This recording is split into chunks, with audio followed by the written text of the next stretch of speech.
ఏ ఇంటికైతే రావి ఆకుల తోరణం గుమ్మం దగ్గర కట్టి ఉంటుందో ఆ ఇంట్లో సంపాదించిన డబ్బు నిలబడుతుంది, ఖర్చులు అనేవి తగ్గిపోతాయి. మరి రావి ఆకుల తోరణం ఎలా కట్టుకోవాలంటే, ఒక దారం తీసుకొని దానికి పసుపు రాయండి. తడి పసుపు ఆ దారానికి మొత్తం రాస్తే అది పసుపు దారం అయిపోతుంది. ఆ తర్వాత కొన్ని రావి ఆకులు తెచ్చుకోండి, వాటిని శుభ్రంగా నీళ్ళతో కడిగి ఆరబెట్టి ఆ పసుపు దారానికి 3 రావి ఆకులు ఒక చోట కట్టండి.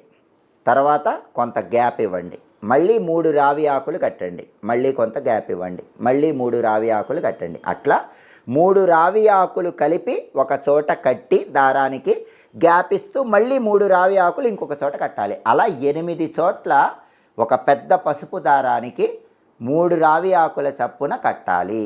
అలా కట్టిన తర్వాత ఈ రావి ఆకులన్నిటికీ కాటుకతో బొట్లు పెట్టాలి.